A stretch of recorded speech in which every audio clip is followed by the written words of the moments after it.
Quartiles are different. We haven't computed quartile here. You can compute, but interquartile range is there. 15 here.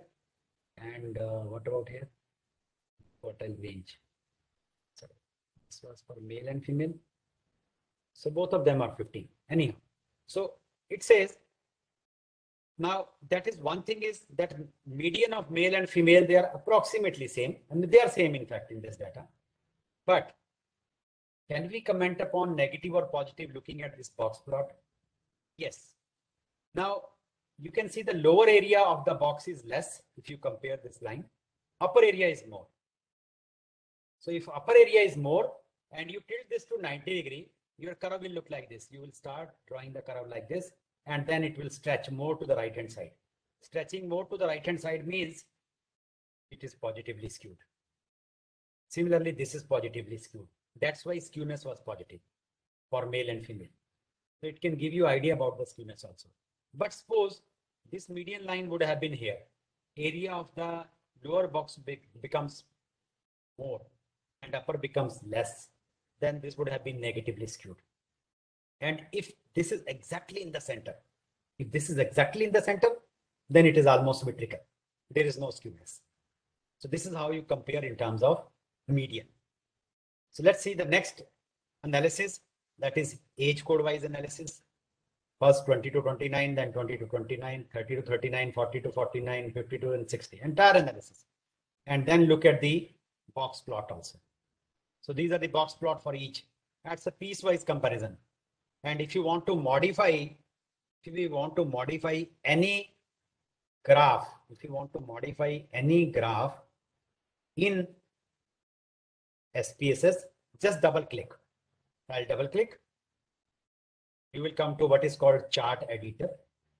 And in chart editor, you have many options. Let's say I don't like this color.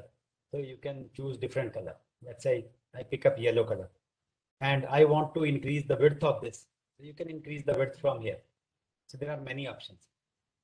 You apply, width has increased. And you can add titles also. Let's say I want to add, say this is a box plot.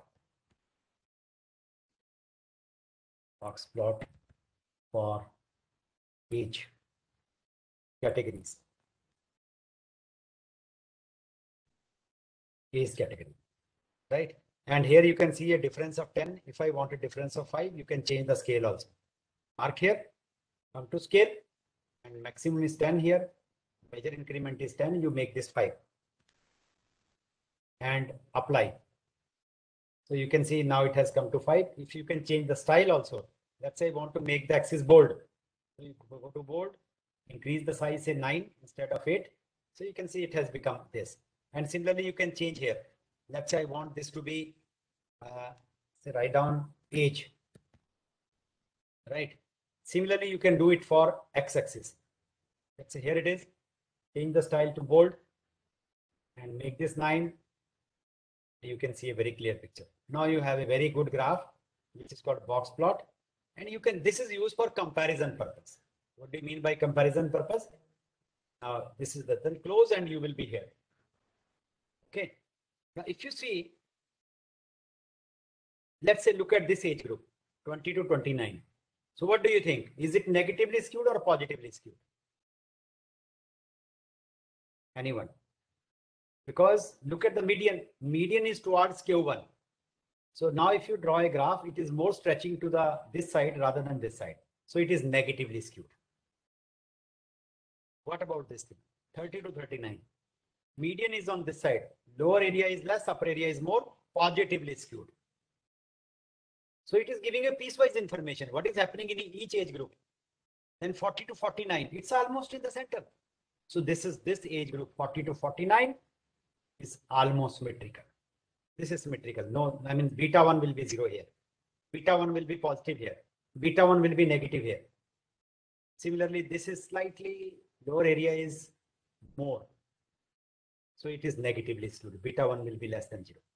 So this is giving you piecewise information, right? So that is useful sometimes. And here you can write, if I want to write down, you can write down something like age categories. Let's say instead of this, you can write age categories. So you can change any title anytime. Okay. And once the graph is complete, you just here. Now you can take this graph anywhere in Word file, in Excel file. Let's say I want to copy this in Word. So open the Word file from here and place your graph here. Control V. So it is here. Now you cannot make any changes here. Only thing is you can reduce the size depending upon your space. So if your space is less, you can have this much. So this is nice graph. You can present anywhere in your research paper or wherever you want, right? So this is the preliminary analysis. I have shown you by separate also, collectively also, 1 or 2 graph I will draw, and then we will move on to the next topic. Graph, let's say I want to draw a bar diagram. So bar diagram and age code, let's say according to age code, and press OK. This is the bar, you can see. And if you don't like, double click here, you will come to chart editor, and in chart editor, maybe if I mark here, you can go to fill and border. Let's say make this color. It is making this color. And from here, you can add title. Let's say bar graph or bar diagram, right? Then same way you can change the scale here. Let's say scale, I can measure axis to 5. It will change to 5. You can change the text style also to bold, font size to 9 or 10, whatever you want, so that it is readable.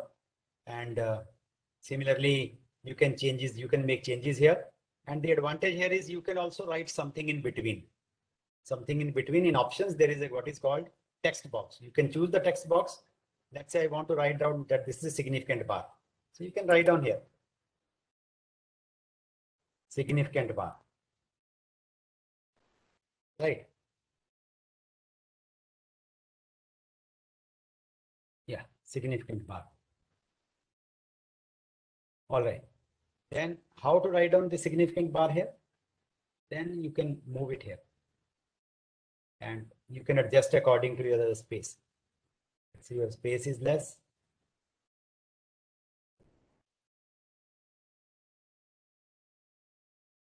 I mean, this little bit you have to practice, and then you can draw very good graphs.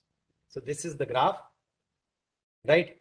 So you have the chart and graph and everything, and you can change the color of one bar even. Let's say I want to change the color of this bar. Mark here. I'll just mark here. You can see a border line around this and select this bar. Select this bar, and let's say I want this yellow. Then only color of one bar gets. Similarly, you can change the color of any other bar, right? And once the graph is complete, then you can just copy from here and paste it in Word. So it's a graph, and then you can make certain adjustments according to the space, whatever is available. So now you have 2 graphs. One is a box plot, another is this, right? So many graphs are available. Let me draw the 3-dimensional pictures also. Let's say bar diagram, and you can have the cluster bar diagram also. Let's say this is your age code wise analysis. This is and cluster by gender. So it will give you side by side male and female frequency. Here you can see male and female. The blue is for male, green is for. So in each age, you can read the numbers, right? Similarly, you can have the other graphs. Like let's say I want to draw 3D bar. So 3D bar you can draw. Let's say your x-axis is this, z-axis is this, and number of cases for each. Just drag and drop here, press OK, and you will see 3-dimensional picture. This is for female, this is for male. You can have a little bit of comparison, right? In this age category, which is 40 to 49, it's almost same. Otherwise, in this category, females are less, male are more. In this also, right? So you can have here also almost same. So you can have comparison of male and female. So 3-dimensional pictures you can draw, then one more graph, and then I'll stop. Let's say I want to draw pie diagram. Pie diagram is here. And, let's say get slices by just drag and drop. When you have to drop, when hand appears. If you're dropping here, it will not accept. It will go back. But just click here, drag and drag till the hand appears. When hand appears, you drop it. And then press OK, and you will see a pie chart. Then you double click this one. You can add titles in the same way. You can do all the modifications, whatever you want. And if you want only sliced one, you have the sliced pie diagram. There is no need to do any programming here, right? And if you want a percentage also, then you can show data labels. So data, just a minute. Yeah, it will give you percentage of each sector. You can see. Not only that, let's say categories. Suppose these two categories are very small. I want to drop this. Let's say one of the, there are only 4 numbers. If you want to drop this, just cross this. So it will cross this and it will go out of the picture automatically. So modification of the graph. You are left with 5 sectors only. If you want to drop this, because there are only 4 numbers here, you can drop this also. So you have only with 4 categories. You can modify immediately, right? Then depth and angles you can control. Let's say I want a shaded graph. So you will get a shaded graph. If you want 3-dimensional, you can get a 3-dimensional pictures. And then you can control from here also. Let's say I want to control the angles. You can control. I don't like this. You can have this one. Let's say this one. Right? And first slice is always placed at 12 o'clock. If I want that it should place at 3 o'clock, you can make changes here. 3 o'clock. So it will shift to 3 o'clock. Similarly, there are many other graphs are here. You just need to practice, I think. I've shown you some of the graphics which are available. Other graphs which you can draw with the help of SPSS is here.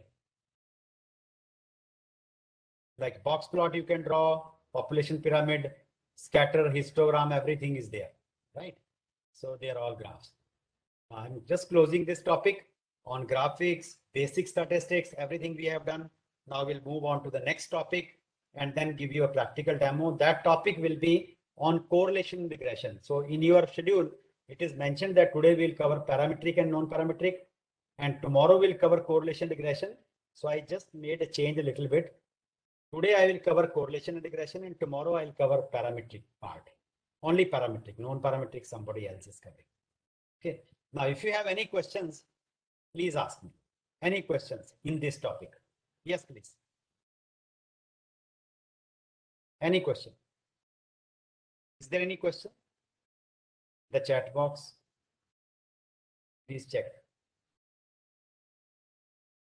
Any question in the chat box?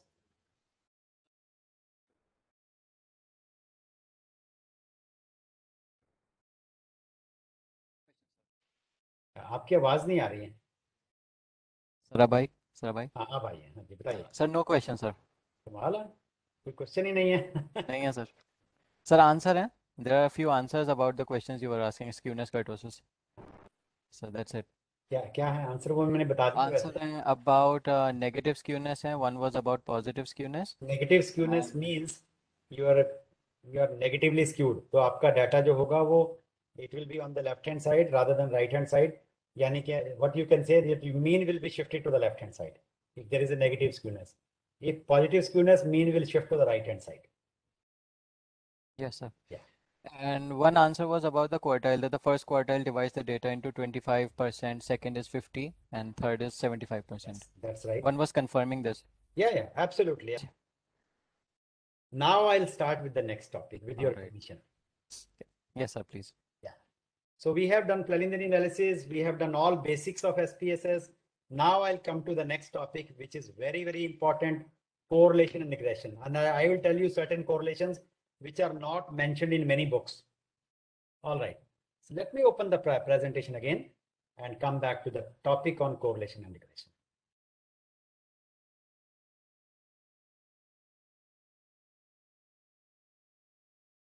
All right. So there are 2 words here. One is correlation, another is regression. So first I'll discuss about correlation. and then I will discuss about regression. Now, please remember, correlation is just giving you a relationship between two variables or sometimes more than two variables. Let me just repeat. Correlation is just giving you a strength of relationship between two variables or more than two variables. Right? Regression. Regression is used for prediction. We talk about the predictive modeling. We talk about the estimation part. So regression is used for prediction. Correlation is never used for prediction, making a very strong statement. Correlation is never used for prediction. Correlation just form a part of prediction. Let me just repeat again. Correlation is never used for prediction. It just form a part of prediction. Okay. So we will first of all study different type of correlations, and then I'll give you a practical demo. And we will also go through the regression part, and then I'll give you a practical demo. Right? Okay. First of all, correlation. Now, please try to understand what is the meaning of correlation. As I mentioned, it is just giving you a strength of relationship between two variables or sometimes more than two variables. If it is more than two variables, that type of correlation is generally called multiple correlation. If it is only between two variables, then this is called a simple correlation, right? So these are the different type of correlations. Some of you may be knowing, some of you may not be. Now, in our 10+2 standard, we generally compute this Karl-Pearson's correlation coefficient, which is denoted by small r. Its value lies between -1 to +1. Either it will be, always lies between -1 to +1. If the value of correlation is coming out to be negative, you will say negatively correlation between the two variables. If it is positive, positive correlation. If it is closer to 0, no correlation. But there are some limitations of Karl-Pearson's correlation coefficient. Number one, where it is used. So there are two steps. Number one step, correlation coefficient, the Karl-Pearson correlation coefficient is applicable only when X and Y, they are measurable quantities, not categorical. Listen to me carefully. If X and Y are categorical, you cannot apply Karl-Pearson correlation coefficient. Karl-Pearson correlation coefficient makes sense only when both Y and X, they are categorical, they are measurable quantities. Just like correlation between height and weight. Height is measurable, weight is measurable. Correlation between age and blood pressure. Age is measurable, blood pressure is measurable. Number one point. Number two, this type of correlation is applicable to the situation when there is a linear relationship between the two variables.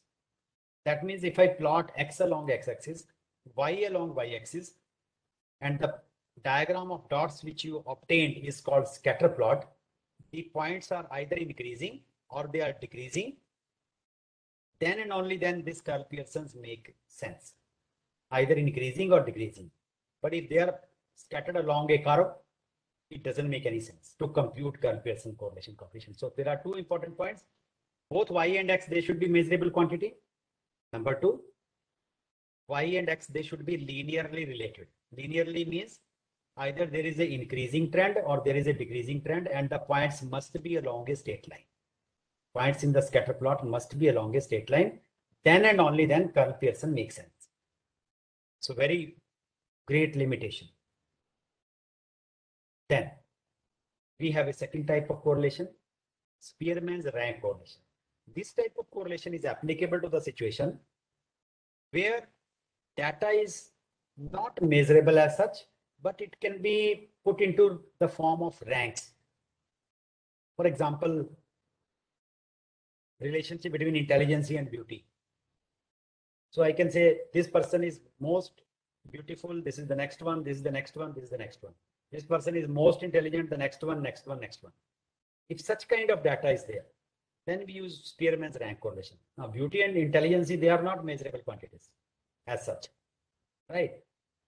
Or the data is measured, let's say on 5-point scale, strongly disagree to strongly agree, X variable. Then Y variable also strongly disagree to strongly agree, Y variable. and you want to compute correlation between them. You cannot compute Karp Pearson. It's a ranking data.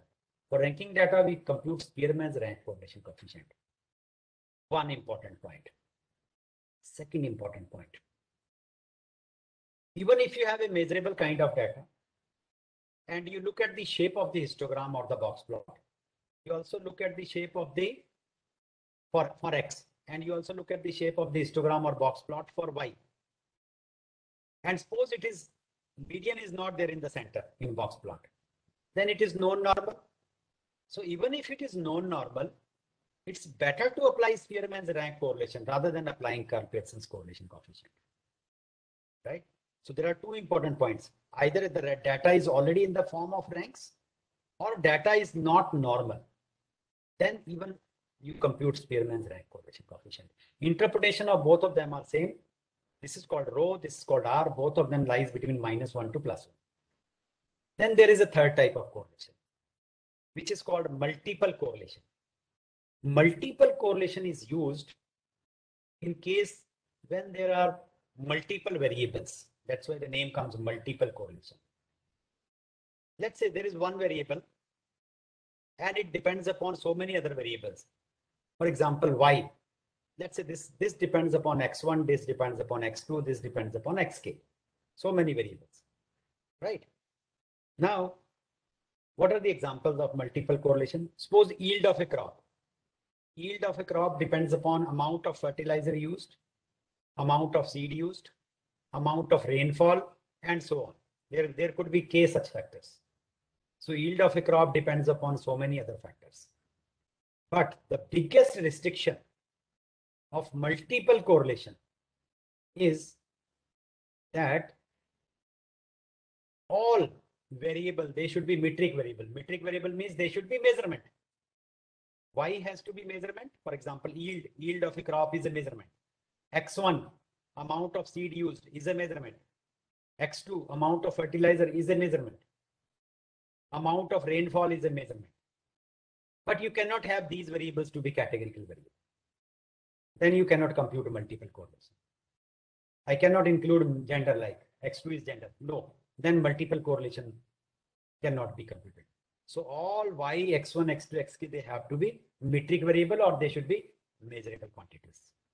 Then we use multiple correlation coefficient. Then there is a partial correlation coefficient. What is partial correlation coefficient? Partial correlation coefficient is again correlation between two variables. But what happens sometimes, the relationship between two variables may be affected by some third variable indirectly. Let me give you an example. Let's say somebody has asked you to compute the correlation between age and blood pressure, right?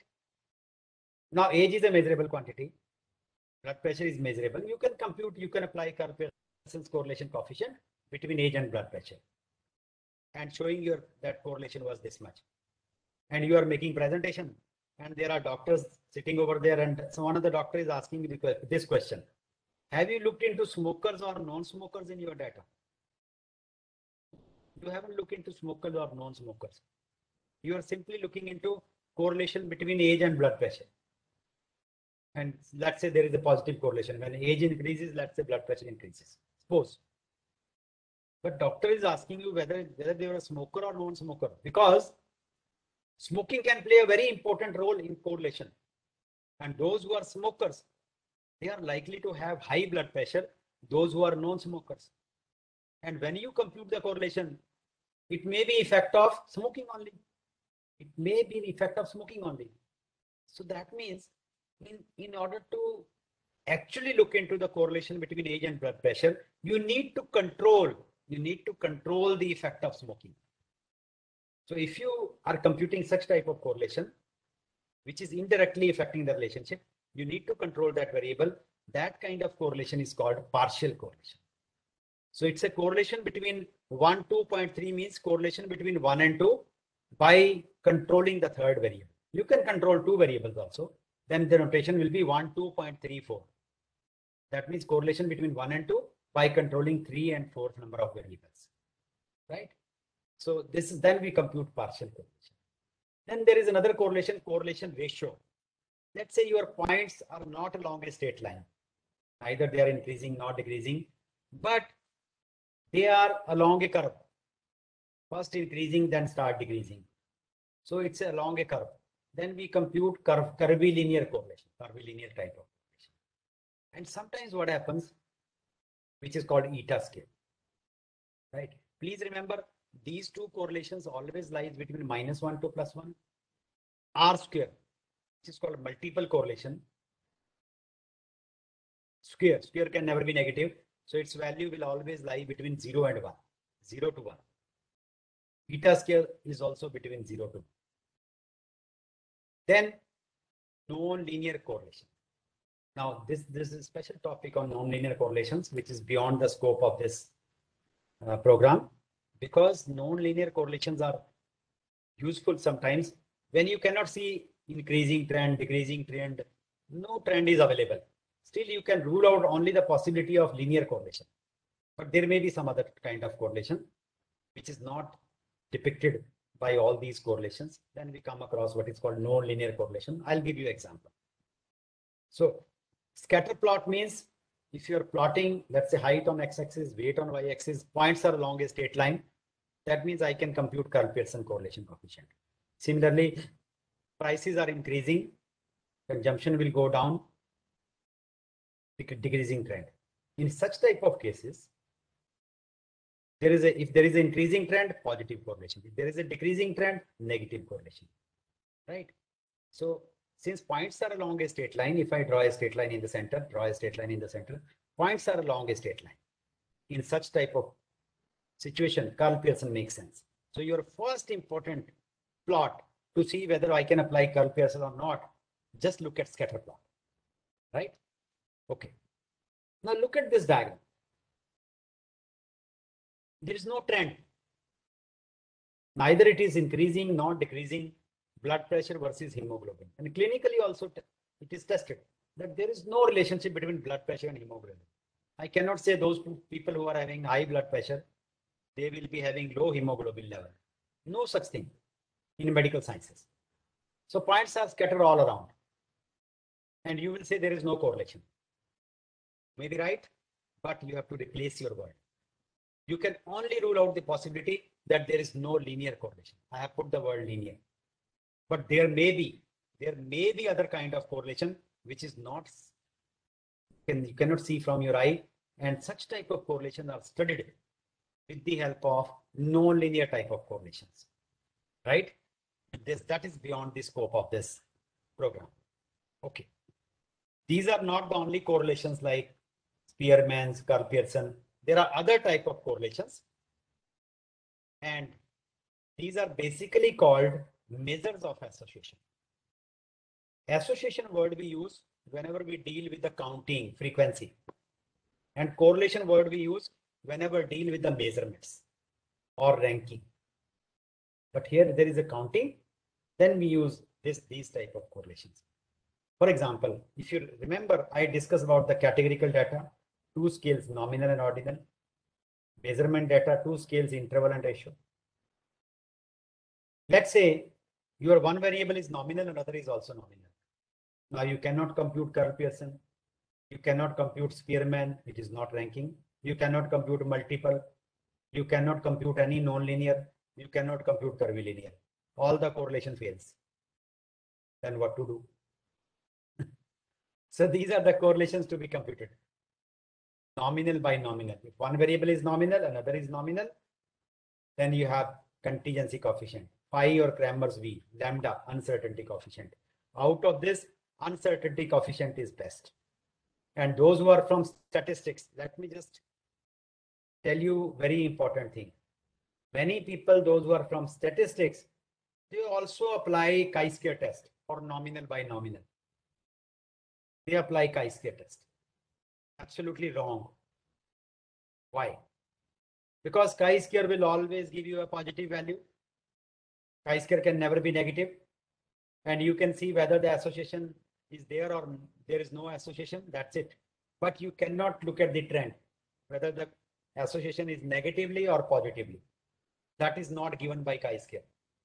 That's why in nominal by nominal data, please do not apply chi-square test. The best of the test which I have ever seen is uncertainty coefficient, which can give you a negative value also, which can give you a positive value also. If it is negative, because it is based on concordance and discordance pairs, right? So if there are more concordant pair, value will be positive. More discordant pair, it will be negative. So in such type of cases, better to go for uncertainty coefficient. Ordinal by ordinal. One variable is ordinal, another is also ordinal. You know ordinal now. Then which coefficient to be computed? Kendall-Stowe, Somers D gamma. Out of this, gamma is the best.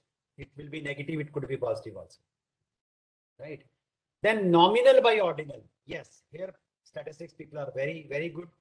Whenever there is a nominal variable, ordinal variable, nominal by ordinal, chi-square is best.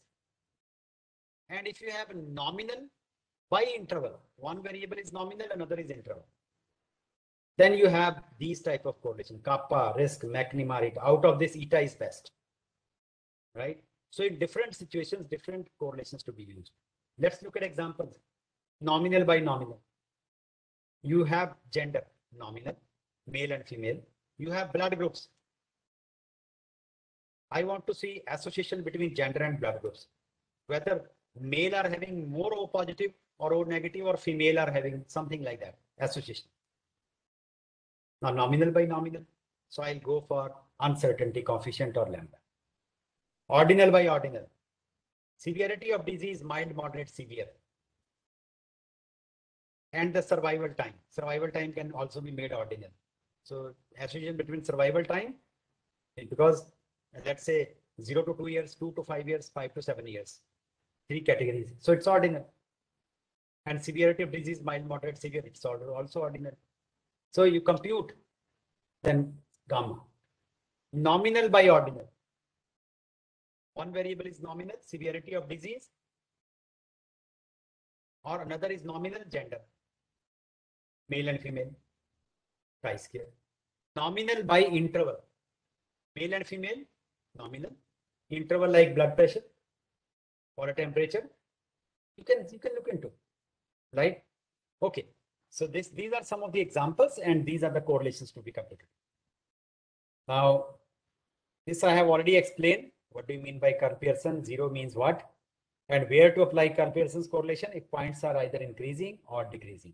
If points are of curve type, for example, here, it's not linear.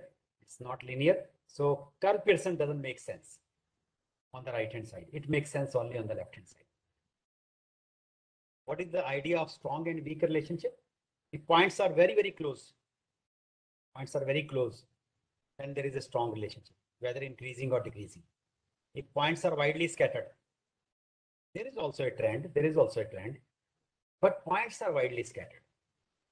If this is the case, of course, you can compute Kerr-Pearson, but it will be reflected by weak correlation or weak relationship between the two variables.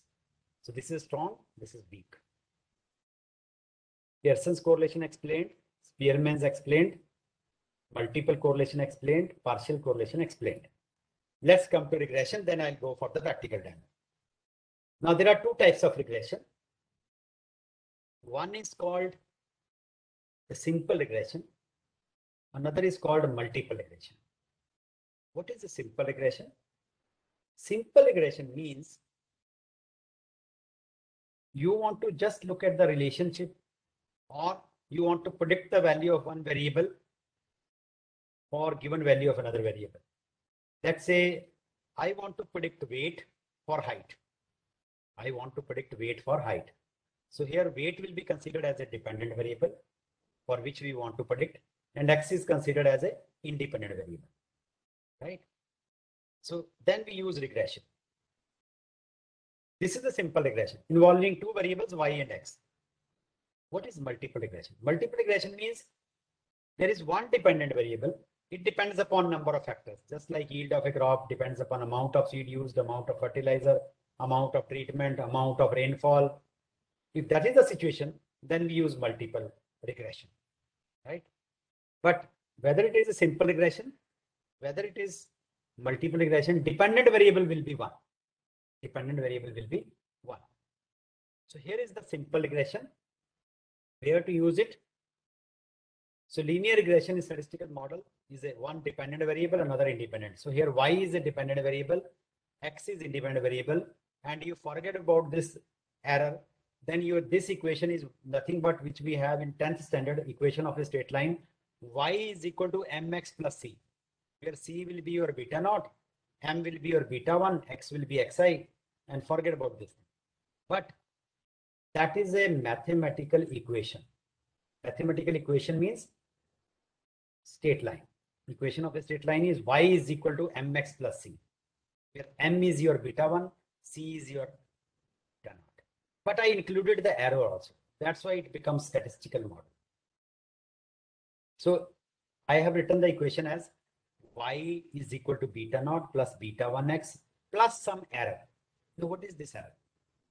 This error is basically called measurement error. And we want to minimize this error. What is this measurement error? Let's say somebody has asked me to find out the height of this person. I measure the height with the help of a measuring tape, and I say it is 158 centimeter. Now I am out of the room, and another person is measuring the height of the same person. And now it says that it is not 158, it is 158.2. He has gone up to first decimal. Now this person is out. Third person is measuring. He says, no, sir, it is 158.27. Now he's going up to second decimals. So there are three answers basically. There are three answers basically. One is 158, another is 158.2, another is 158.27. So this is called error. That is beyond your control. We put this error here. And our aim is for any model is to minimize this error, which is called measurement error basically. So y here is a dependent variable. X is an independent variable. Epsilon is called error. And there are certain assumptions that it should be normally distributed. I'll come to this tomorrow with mean zero and constant variance. So this is the model which we form. Now question is, what are these beta naught and beta 1?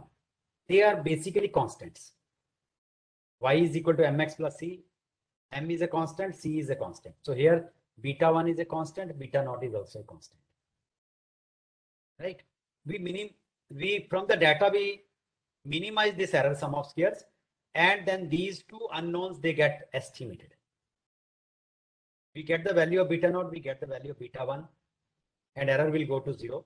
And your predicted equation will be y hat is equal to some estimate of this plus some estimate of this into x. Now these two are known from the data. You give any value to x, you can predict y. This is called simple linear regression model, right? Now some of you might be wondering how this error will go to 0, how we can estimate. I'll show you. Just wait for a moment. Now let me give you an idea about simple regression, why it is used for prediction. Suppose in my class there are 30 students, and when I enter the class on particular day, 28 are present. Now I have a weighing machine with me and measuring tape also, right? Out of the 30, 28 are present. So I call one by one, measure its weight, measure the height also. Let's say y stands for weight, x stands for height. So I will be getting how many pairs? Y1, x1 for the first person, y denotes the weight of the person, x denotes the height of the person. Similarly, call the second one, you will get y2, x2, y3, x3, and yn, xn, or y28, x28. Now, based on these 28 observations, I form this equation and I'll get the estimate. So you will get this estimate, you will get this estimate.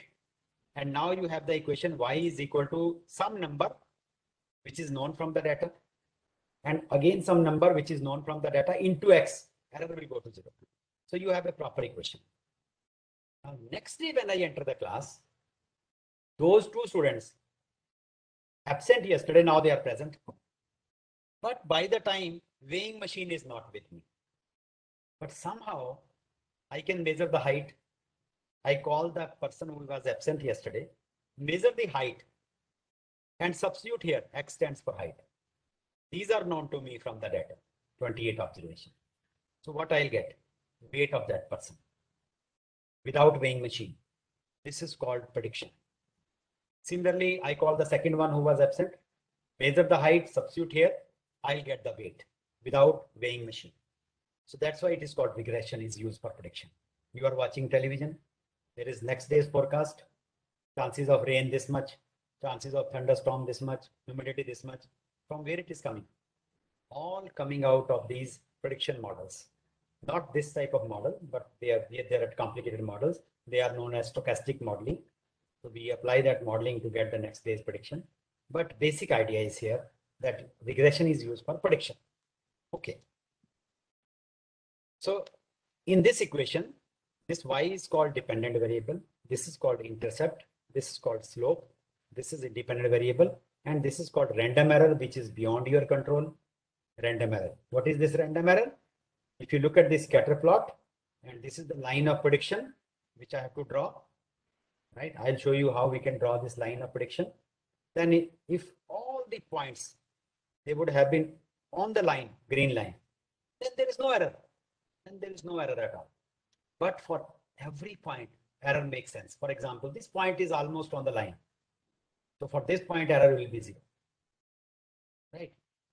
But for this point, which is slightly away from this, some error will be there. For this error will be more because it is far away from this line. That is called random error. And our aim is to minimize all these errors.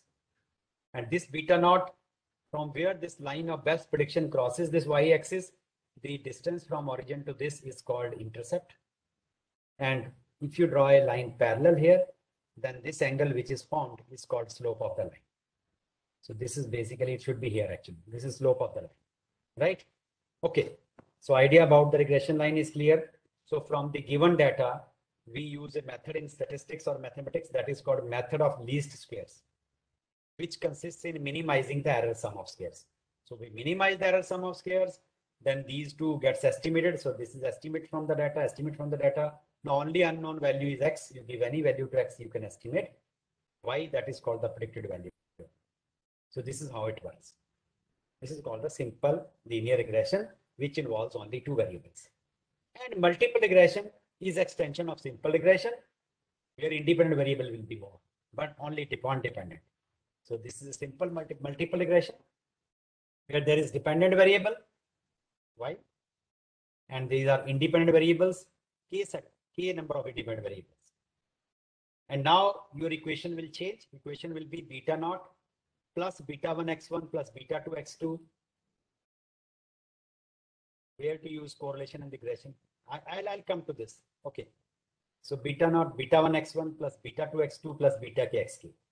So I'm extending from simple to multiple, where there are k independent variables rather than only one. So you can see k independent variables, right? But again, restriction is in case of simple linear regression, y and x, they should be measurable quantity. In multiple regression also, y and x1, x2, xk, they should be all measurable quantities. They cannot be categorical variable. Of course, there are techniques to handle categorical variable, right? There is a need to handle categorical variable, but that is given by dummy variable. But that is beyond the scope of this program. We can include. But anyhow, for the time being, you ran, right? Okay. You can put your question into chat box. I will answer, please. Just wait for a moment. So we apply the same principle in multiple regression. Let's say, just forget after this plus. Then you will be left with y is equal to beta naught plus beta 1x. And plus error, you will be left with simple regression. But here only thing is you are having k independent variables, x1, x2, x2, right? Now, you can see that we can estimate these from the given data, and you will get this equation. Error will go to 0, beta naught, beta 1 estimated. All these values are known to you. Constants are known. Now you give any value to x1, you give any value to x2, you can give any value to xk, you can estimate y. For example, if there are 3 variables only, and this stands for yield of a crop, and these are estimated from the given data, and X1 stands for amount of fertilizer, X2 stands for amount of rainfall, X3 stands for amount of seed used. So put the three values, amount of seed, amount of fertilizer, amount of rain, you will get the predicted yield. That this is likely to be the predicted yield, right? So this is called multiple regression. So I have explained you simple regression, I have explained you multiple regression. Now I will move on to the practical demonstration. And before moving on to the practical demonstration, I think you have a lot of questions.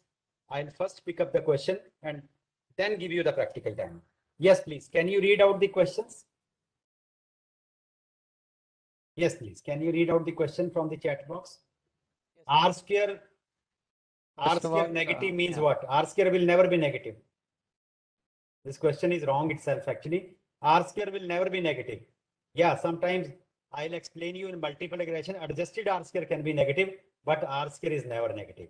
So this question has no meaning. R square negative. R square can never be negative. R could be negative. Then nominal by nominal. Why not chi-square? Because why not chi-square? Yeah, because the reason is simple, because chi-square is never negative. So you cannot say whether there is a positive association, whether there is a negative association. You cannot say if you are using chi-square. People analyze with the help of chi-square, nominal by nominal. But whenever you are using gamma coefficient or coefficient of uncertainty, you will get negative and positive value also, so that you can see whether there is a negative association or positive association. So that is the reason why not use chi-square. Do we need to calculate beta in all studies? Beta means I think the regression coefficients. Regression coefficients. Depending upon your problem, if your problem is related to multiple regression, then only you need to compute beta. It will be computed automatically when you apply multiple regression. It varies from, let's say I'm looking into simply mean and standard deviation. Then what is the need of computing beta? You don't require beta then. It's only when you are performing multiple regression or simple regression or logistic regression. Any other question? Where to use the correlation and where to use regression? Correlation, just strength of relationship between two variables, no prediction. Regression, when prediction is to be made, as simple as that. Correlation, no prediction. Regression is used for prediction. Let me see other. I think these are the only questions. So one more, one participant has sent it to me. He's saying that if we want to find out the impact of a variable on another, we opt for regression analysis. Right. The impact of a variable. Yeah, it is. Yes, impact is nothing but how one variable is being impacted by other. That means you are computing a regression equation of one variable on y. One impact means that if I increasing x say by 10 units, what is the change in y? That is the impact. And that is given by regression coefficient. So that is given by regression coefficient. Higher the regression coefficient, greater is the impact. Depending upon the sign also. If sign is positive, so if you increase x by, let's say 10 units, so then y is increasing by this much of units. What is the change on y? Let's say x is increasing by 1 unit. Suppose y changes by 3 units. That means if there is a change of 1 unit in x, then there is a change of 3 units in y. So it is impacting. This is what we mean by impact. And if the regression coefficient is negative, then there is a negative impact. That if you are increasing x by 1 unit, then y is decreasing by 3 units. That is impact. Yes. Any other? And so one more, when to use R squared and adjusted R squared, just the difference between I'll come to this because I have to give the practical demo now. Yes, I'll come to R squared and adjusted R squared. Okay, sir. Okay, sir. Any other question? No, sir, that's it. That's it? Yes, sir. Okay. So let's go for the practical demo then in the rest of the time. And tomorrow I'll start with the topic on hypothesis testing. Our class at tomorrow is 10 o'clock or what time? Sir, we have rescheduled it. It is at 8:45 a.m. Tomorrow? My Yes, class? Sir. Yes, sir, your class. Oh, very good. So it is at 8:45 tomorrow. Yes, sir. All right. No problem.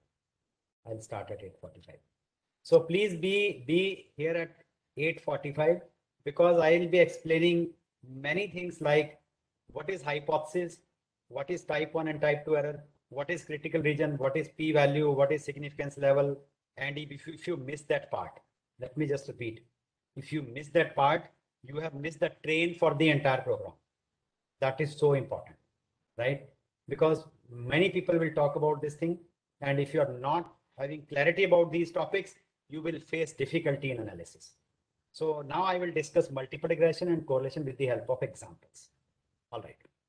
All right. Okay. Let me open the file. So we'll discuss two topics, simple regression and then multiple regression in half an hour. We have half an hour, right? So we have Yes. till 1:45. Yes, sir. Half an hour. Half an hour, yes. Okay, in half an hour, both of them will be completed. And then Okay, sir. question answer for 2-3 minutes, Okay. whatever you have. First of all, simple correlation. Just opening one of the file. Just wait for a moment.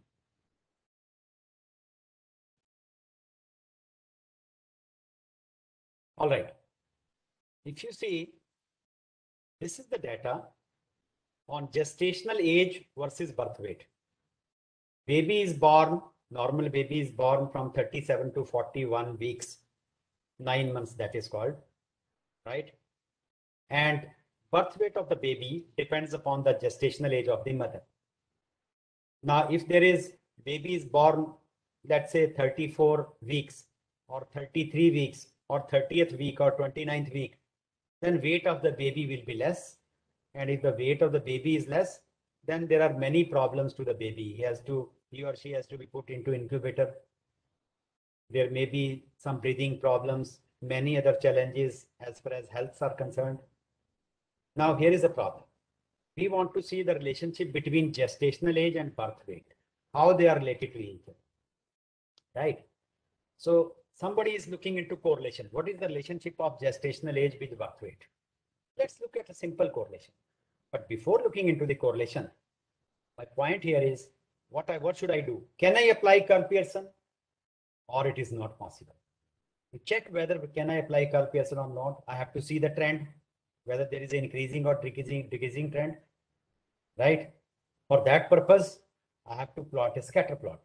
Let's look at the scatter plot first. Graph, scatter plot, simple scatter plot. It says defined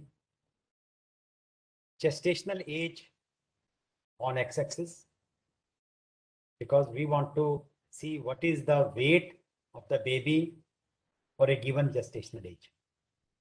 And the y-axis is birth weight. And look at the scatter plot. So here is the scatter plot. Now, this is a scatter plot. And if you see the trend, there is an increasing trend. Definitely there is an increasing trend. So I can apply Karl-Pearson's correlation coefficient. I can. But if you remember the diagram of strong and weak kind of relationship, there are some points which are, let's say I draw a line from here. There are some points which are far away from the line. For example, this one also, and this one, right? And some points are very close to the line. If I drop a line like this point will be far away. Okay. But still I can apply Karl-Pearson's correlation coefficient because there seems to be increasing trend. Let's compute simple correlation coefficient, Karl-Pearson, because both of them are measurable quantities. Analysis, go to correlation, correlate bivariate. Bivariate means involving only two variables, gestational age, birth weight. So here is Karl-Pearson correlation coefficient. If you want a Spearman, you can compute Spearman also. Click on to Spearman. Let's say data is not normal. So you can click on to Spearman also, but I'm not computing, I'm computing Karl-Pearson. So whenever we are getting the output in SPSS, three things will appear in the form of a matrix. Let's say I have X and Y variable. So your representation will be in the form of matrix XY row wise and XY column wise. So first it will give you correlation between X and X.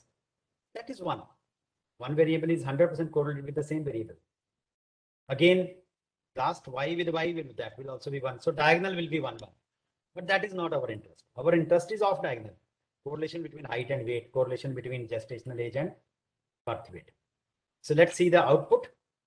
Case of correlation. So here is the output. Gestational age with birth weight. So you can see diagonals are 1, 1. Diagonals are 1, 1. Because gestational age, correlation with gestational age is 1. Birth weight is 1.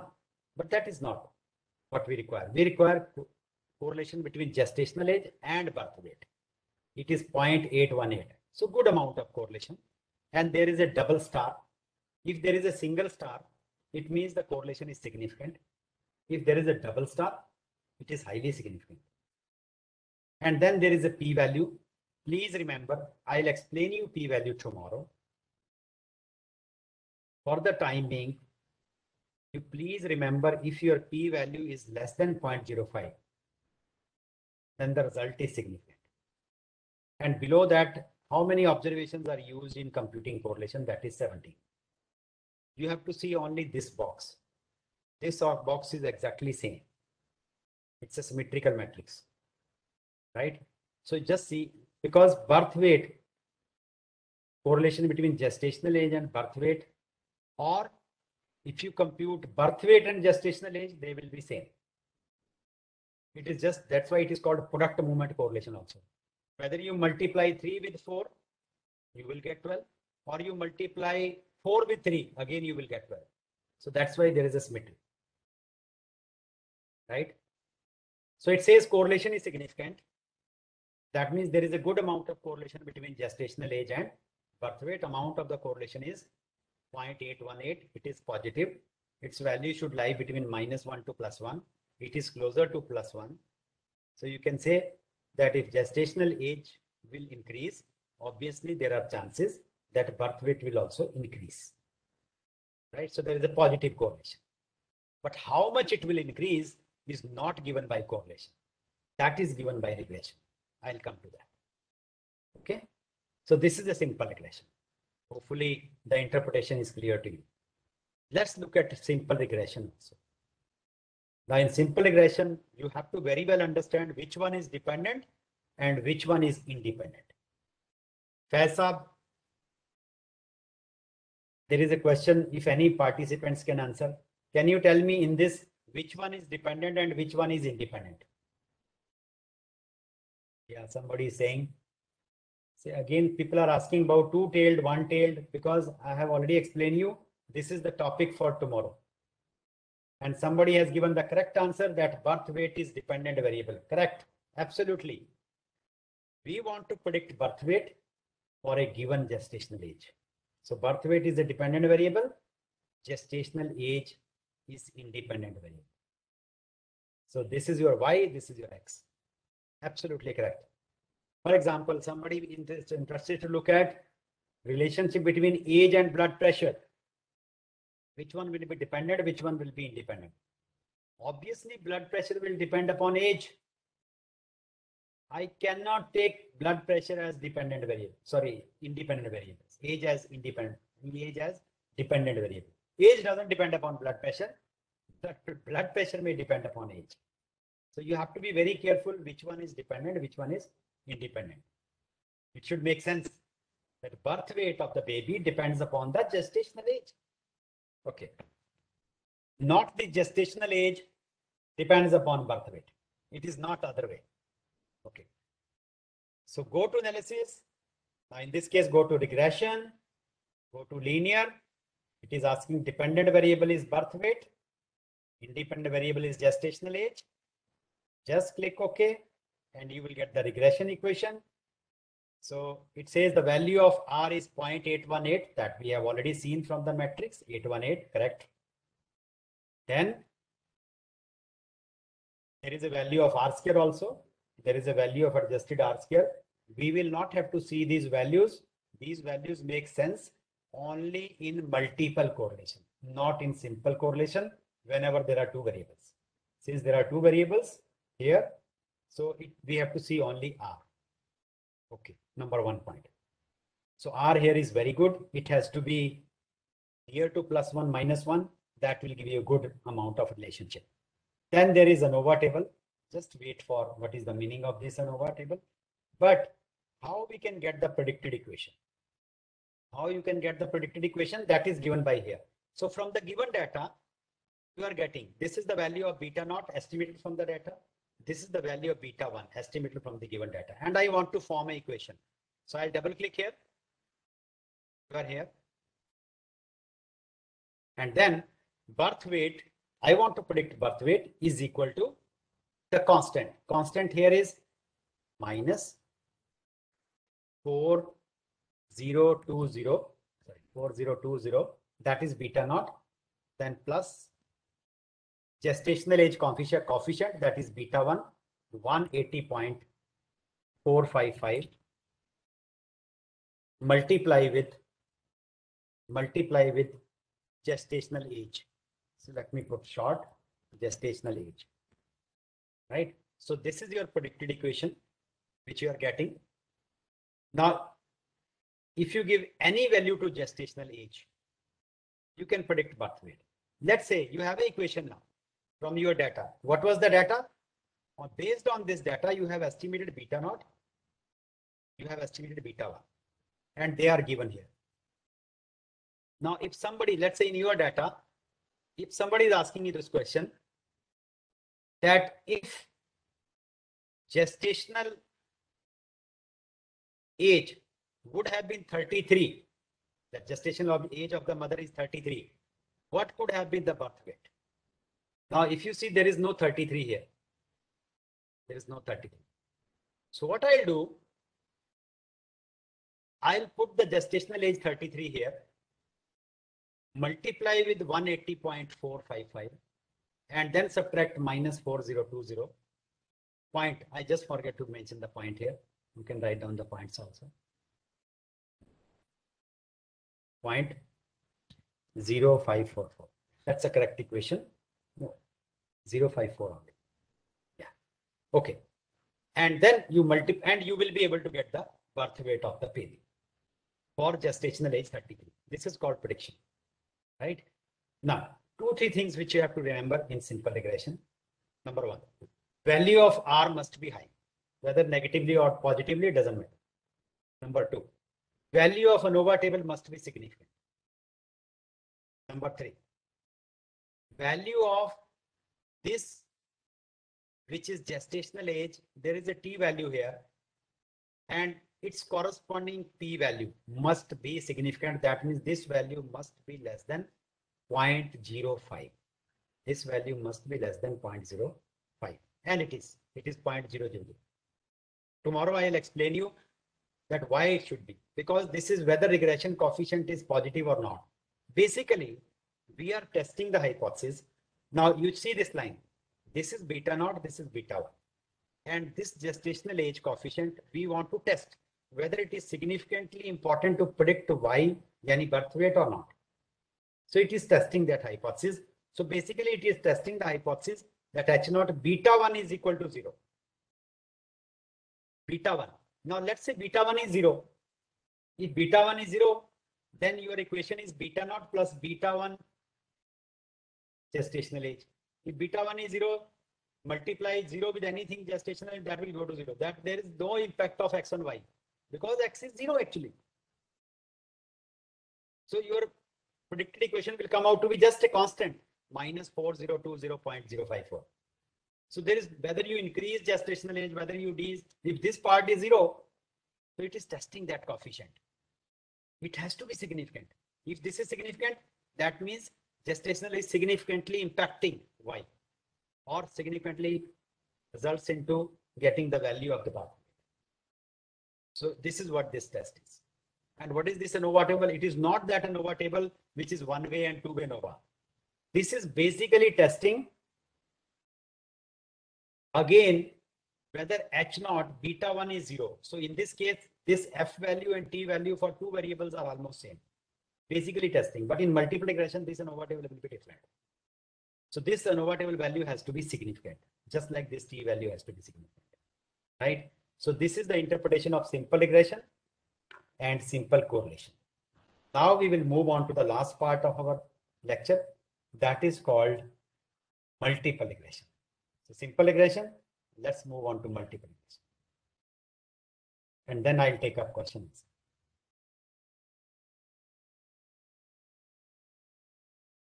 So let me open the file for multiple regression. This is multiple.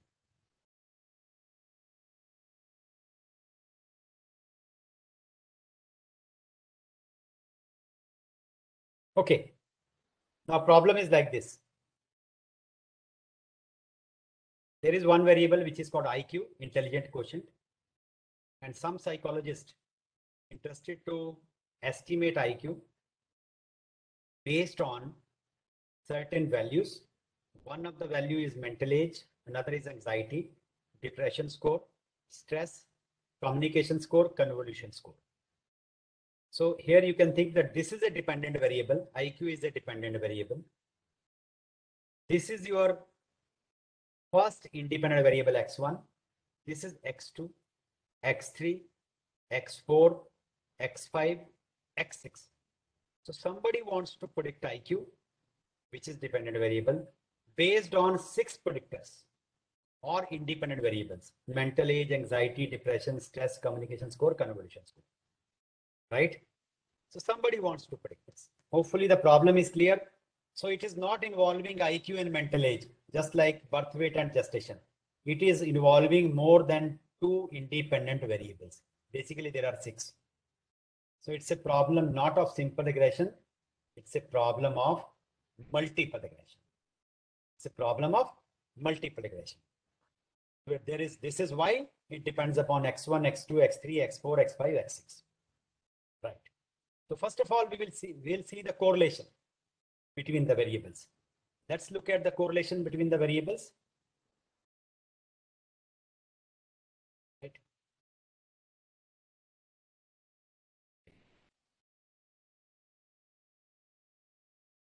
Go to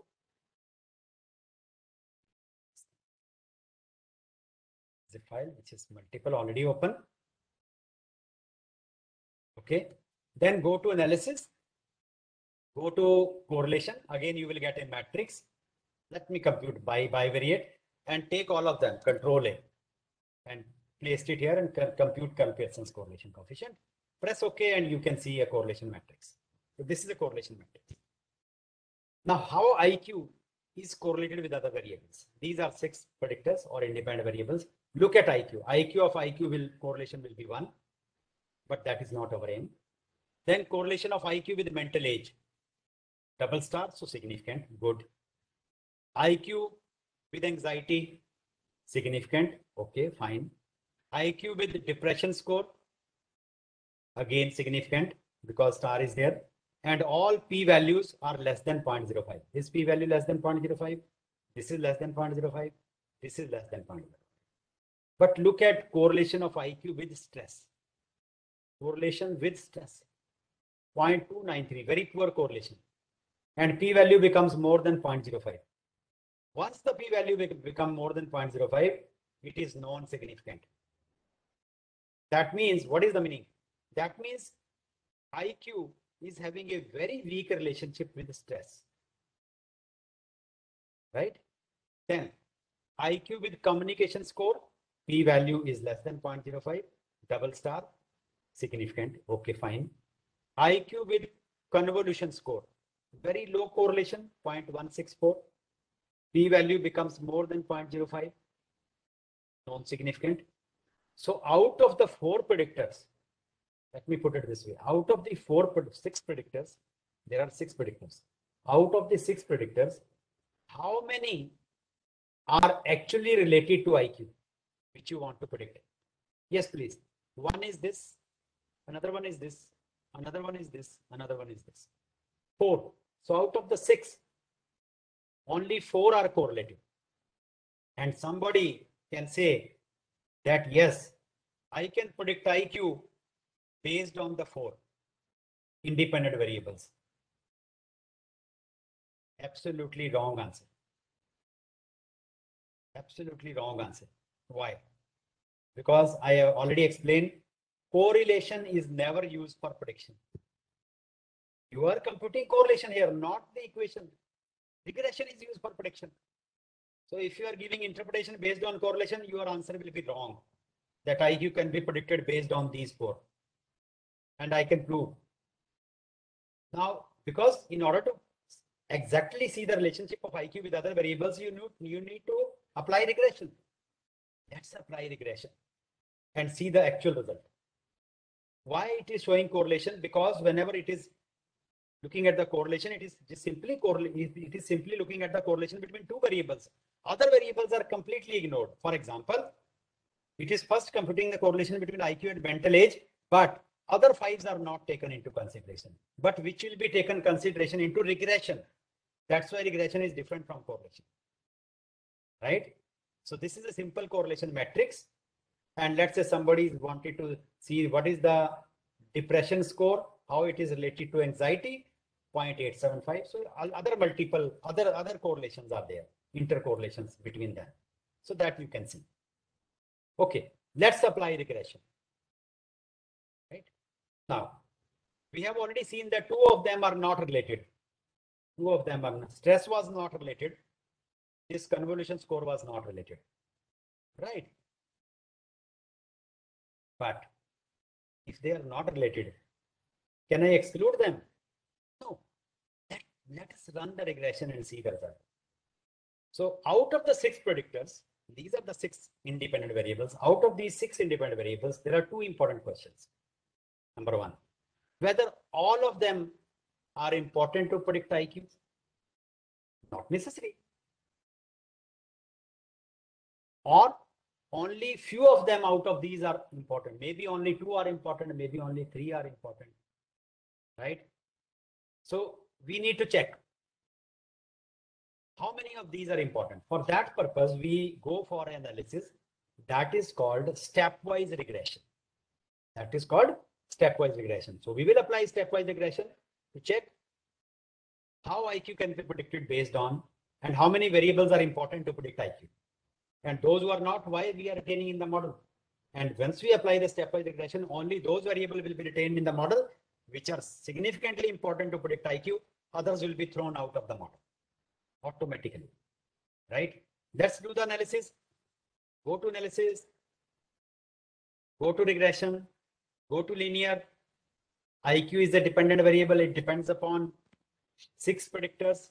And I'm using the enter method. That means whether they are significant, non-significant, it will be taken care of. Simply press OK and see the result. If you see the result, now here you will not have to see value of R.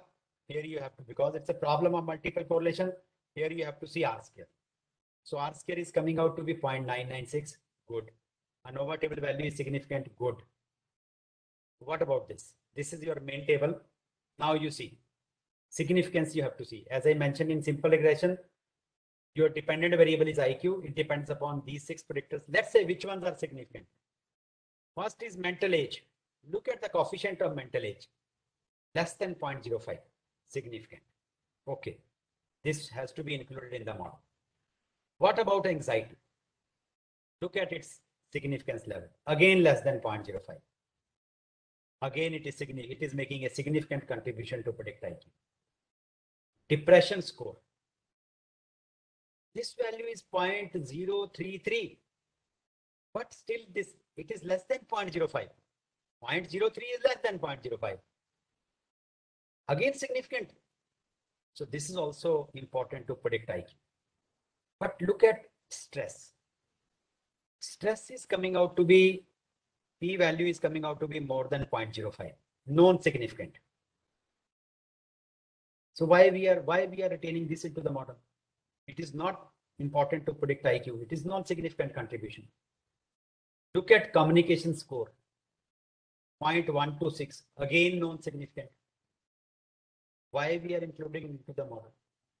While correlation of IQ with communication score was significant, but in regression it is coming out to be non-significant.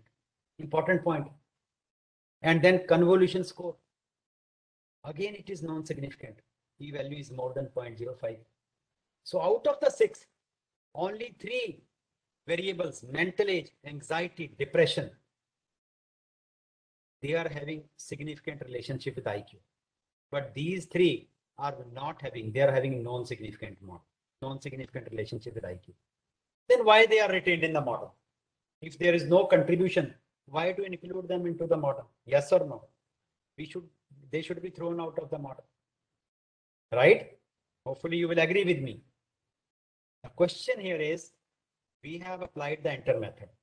Enter method will take care of whether it is significant, whether it is non-significant. You cannot form the equation based on this because there are 3 significant, 3 are non-significant. That's why we have to move forward. And that is called stepwise regression. Now, people, what they generally do, if these 3 are non-significant, they remove them out of the model, and they, in the next step, they include only 3: mental age, anxiety, depression score. Yes, you will get the right answer, but not the right thing to do. Right thing is to go for stepwise regression. Why I am telling you? Because look at the first variable, mental age. So it says, basically it says that the first variable, IQ, the mental age, is highly related. Next is anxiety related. Anxiety is related, then depression score is related. But when you apply the stepwise regression, so it has entered one by one. But when we apply stepwise regression, it may change position also. First variable will be that variable which is having highest impact to predict IQ. Then the next, then the next. But here it is whatever you have entered. And we entered like this, right? We entered like this. So it is just picking up the whatever the enter we have, one by one. So there is no hierarchy. So let's apply stepwise regression. And automatically these 3 variables will be thrown out of the model. Let's go for the final analysis. Analysis and regression again. Linear. Now I'll change the method. So there are many methods: stepwise, remove, forward, backward. Now, if you apply stepwise or you apply forward, both of them are equally efficient. They will give you almost the same result, almost, right? So let me apply forward method. As I mentioned that some of the researchers, what they do, those who are non-significant, they take them out and then rerun the regression. Not the right thing to do. The right thing is this, what I am doing. Apply the stepwise forward method, right? And go to statistics also. In statistics, compute R-square, compute descriptives, compute confidence intervals. That's it. This is what is required. And in options, you don't require anything and you will not have to save anything. Okay, so this is done. And here is the final output. Then I'll close in next 5 minutes. Press OK, give you the final interpretation. So first table is mean SD table. Then it's the same correlation matrix table we have already seen. And then we have, you see, you remember in the first, mental age was coming at number 1. Anxiety was number 2. Depression was number 3. But here the hierarchy have changed. It says anxiety is at number 1, not mental age. Right? So if you remove by hand, again, mental age will come at number 1, then come anxiety, then come depression. This is not I want. I want that variable which is the most significant to be at number 1. So it says mental age is not number 1, anxiety is number 1. Next is mental age, depression next. These are the 3 variable enter. And where are the rest of the 3? They have been thrown out of the model automatically. You see? And this model, it's scared. You will have to read only the last line. Not the first line, because first line R-square is computed when only anxiety is there, 0.90. Adjusted R-square is 0.897. Second, involve anxiety and mental age, second variable also, 0.99, 0.99. But third, because it's based on 3, so we have to see the third line. So what you need to report actually, the value of R-square in our model was 0.995. Value of R-square, adjusted R-square was 0.994. Standard error of estimate was 0.437, right? So this is the last line which you need to represent. And in ANOVA table also, this is when you have the first ANOVA, when you have only anxiety. Second ANOVA, which you have anxiety and mental age. Third ANOVA, which you have all the 3. So this is what we need to report. This value must be significant. Basically, it is testing the hypothesis. Now there are basically 6 coefficients. 6 coefficients. H0 it is testing that beta 1 is equal to beta 2 is equal to beta 3 is equal to beta 4 is equal to beta 5 is equal to beta 6 is equal to 0. This is what is being tested by this ANOVA. And suppose all the 6 coefficients are 0. Then x1 up to xk, they are not impacting IQ at all. That means ANOVA table value must be significant. This significant means at least one of the 6. Let me just repeat. This ANOVA table at the final stage is giving you this interpretation that at least one of the 6 coefficients are significant. At least one. There may be 2, there may be 3, there may be 4, there may be 5, but at least one of them is significant. Then ANOVA table value will be significant, right? And you can see you have to report only this equation, the last one, number 3 step. And your final equation will be first see whether they are significant or not. Anxiety, P value significant, yes. Mental age, significant. Depression score, significant. And where are the other 3 variables? They are excluded because their value, stress, communication score, convolution score, all of them, they are having non-significant. You see, although communication score was having high positive correlation, but in regression, it is thrown out. Remember, regression is used for prediction. Your prediction is based on only 3, not correlation. So your final equation I'm writing, IQ is equal to, so IQ can be estimated equal to constant is minus 13.667. So minus 13.667 plus coefficient of beta 1, this is 0.906, then multiply with anxiety, let me put just AN anxiety, plus then 0.702, and then mental age,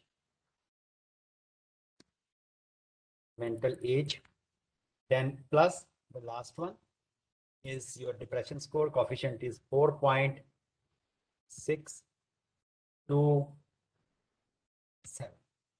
and then multiply with the depression score. So this is your final equation, which is used for prediction, right? I'm closing this, and here is the equation. So this is the final equation which you need to report in your analysis, and there is no need to report excluded variables, ANOVA table, and this.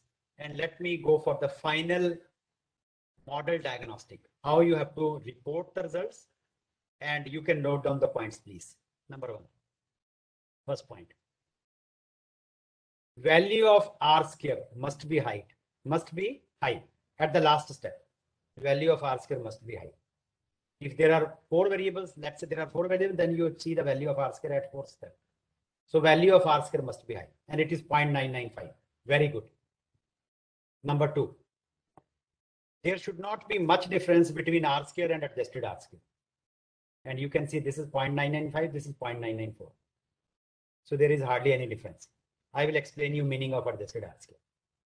Number 3, value of ANOVA table at the last step must be significant. And the last point, all these coefficients, they must be significant. This is the final equation you have to write down. Value of R square, adjusted R square, both of them you need to report. ANOVA table you need to report. That's it. Now, final, what is the difference between R square and adjusted R square? Now we have 6 predictors. Suppose I enter the age also. Suppose I enter the height also. I enter the body surface area also. So value of the more variables you include, the independent predictors you include, the value of R square will go on increasing. Value of R square will go on increasing. Okay. But adjusted R square will only increase.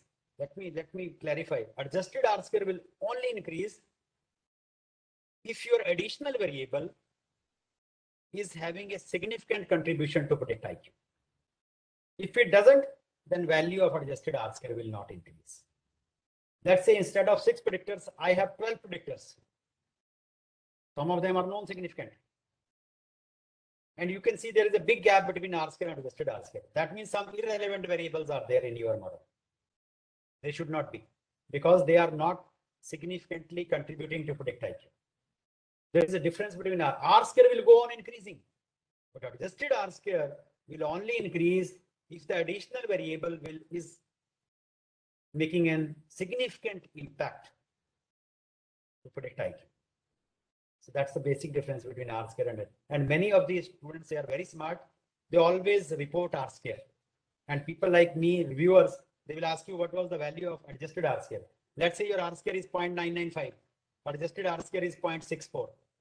So there is a question mark on your model because there are irrelevant variables in the model. Because there should not be much difference between R square and adjusted R square. So that is the interpretation of R square. So I think I'll stop here, and if you give me 1 minute, I can explain you in 1 minute what is how to compute partial correlation. Just look at the output here. In output, we have computed the correlation between IQ and mental age. IQ and mental age is 0.659. Please remember this figure. Correlation between IQ and mental age is 0.659. Let's say I control anxiety. Then I want to see what is the relationship of IQ with mental age, whether it is increasing or decreasing. For that, please remember this figure. Correlation between IQ and mental age is 0.659. And I'll control anxiety for partial correlation. Let's do that. Analysis, correlate partial. IQ between mental age, we have already seen both of them are having correlation as 0.659. Let's control anxiety. Let me control anxiety. So whether I want to see whether correlation is increasing or it is decreasing. So this is controlling for anxiety, partial correlation, controlling for anxiety. See, now you see control variable is anxiety. Correlation between IQ and mental age is 0.99, 0.955. Earlier it was 0.659. It has increased. Now try to understand the interpretation. Some doctor wants to improve the IQ of a patient and he is giving the mental medicines. Absolutely wrong. You can instruct the doctor that you first need to control the anxiety of a person so that his IQ can be improved. Follow my point? So that's why there is an importance of partial correlation, right? So I'll stop here. So this completes your topic on correlation regression. Tomorrow I'll start with estimation testing. Very important topic. Please join us at 8:45. If you have any questions, I can answer in 2-3 minutes. Yes, please. Any question? Sorry for taking 7-8 minutes extra. Yes, please. Any question in the chat box?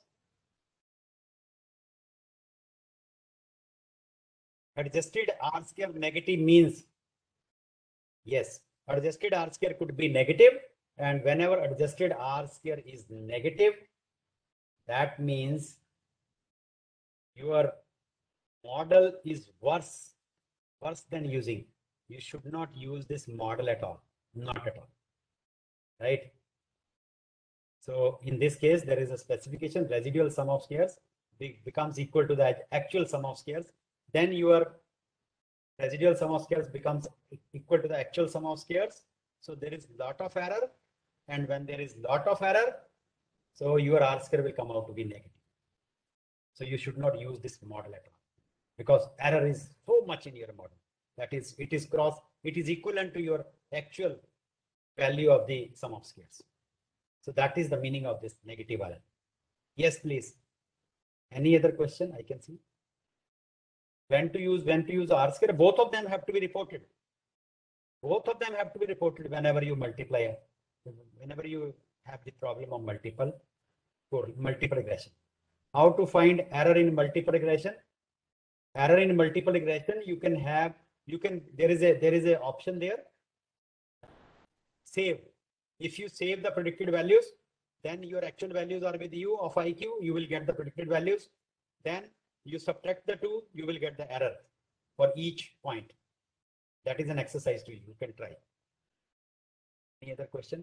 Should we need to test any assumption before we apply Pearson's correlation coefficient? Yes, assumption of linearity is there, but if the variables are not linear related, they will automatically be thrown out of the model. So whether you test it or not doesn't make much of the difference. because it is simply basically taking the linear relationship. If they are linear related, it will be included. Otherwise, it will be automatically thrown out of the model, right? So there is not much to do on this work. Next question, is that enough only? Linear regression testing using scatter plot. There is no, in scatter plot, suppose there are 50 independent variables. There is no need to plot dependent and independent variables separately. If they are not linear related, they will be automatically thrown off the model. There is no need to plot the scatter graph, scatter plot. For two variable, it's okay. Should we need to test any assumption? This we have already. Two-tailed test tomorrow. Birth weight dependent variable, gestational age. I think I answered most of the questions. Please send the data files. Okay, I will send the data files. Is this? Please send the data file used for correlation and simple regression and multiple linear regression for our practice. Okay, I'll do that. I will do that. See. Yeah, only age This question came up, sir. I've just forwarded to you. What happens when one of the columns, say, for example, anxiety has a fixed value, and throughout all records, please show a demo. If you see anxiety has a fixed value means what? Anxiety is controlled. Anxiety is controlled. That means how we control actually. That means it computes the mean of the anxiety levels and then take mean as a control variable basically. That means there is no impact of anxiety when computing the correlation between other variables. So this is, I cannot show graphically here, but this is what is the meaning actually. So all the variables are taken at a mean point, that they are having their anxiety is controlled at one point, and then you look at the relationship between the two variables. That is meaning of control. Okay. If you can write the time for the first two sessions today. Sir, I so think that's about the feedback form, sir. okay. Any other question? I don't think there is any, but if Oh, you I have don't think any so, sir. question, please.